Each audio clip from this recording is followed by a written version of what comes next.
जलती जहाँ है ज्ञान की ज्योति, मिटे घोर अंधेरा, मिट्टी हीरा मोती उगले, ऐसा देश है मेरा।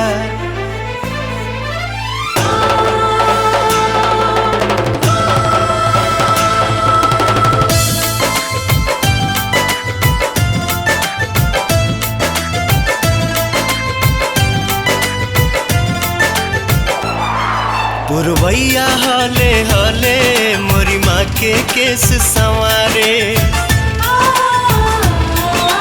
हिंद महासागर भी जननी के पाँव पखारे।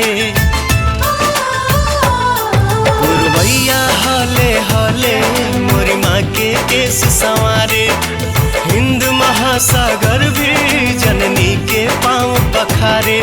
केसरिया हरियर मिलके जहाँ नया रंग बन जाला, जहाँ ईद होली में साथे गले लग के गीत गवाला। रमजान में राम दिवाली अली गुजे आरती साथे अजान, साचो हवे सोना के चिड़ैन हो हमर देशवा महान।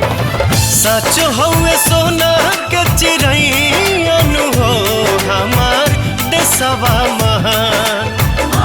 तुझे सलाम, माँ तुझे सलाम, माँ तुझे सलाम, जय जय हिंदुस्तान।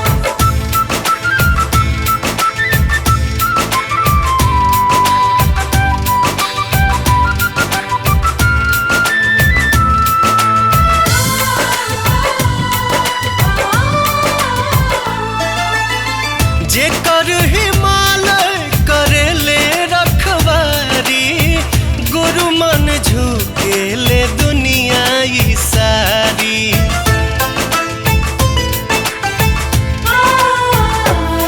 जन जन के भाग संवारे जहाँ गंगा यमुना मैया, सरगम के सुर में बोले जहाँ हरियर फूल पतैया। लहर लहर लहराला हरदम गजब तिरंगा सान, साचो हवे सोना के चिड़ैन हो हमर देशवा महान। साचो हवे सोना के चिड़ैन हो हमर देशवा महान।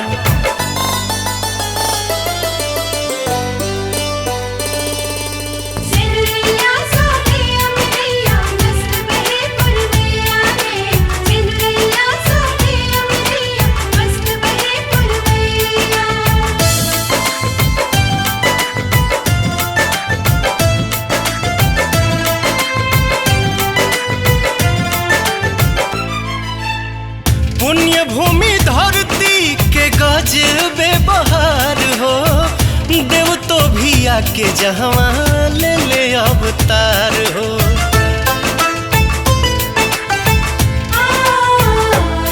जननिया जन्मभूमि भी जहाँ स्वर्ग से बढ़ के होले, सीमा पर सीना ताने वीर वंदे मातरम बोले। वीर जवान कुर्बान करेले हंसते हंसत जान, सचो हवे सोना के चिड़ैन हो हमर देशवा महान। सचो हवे सोना के चिड़ैन हो हमर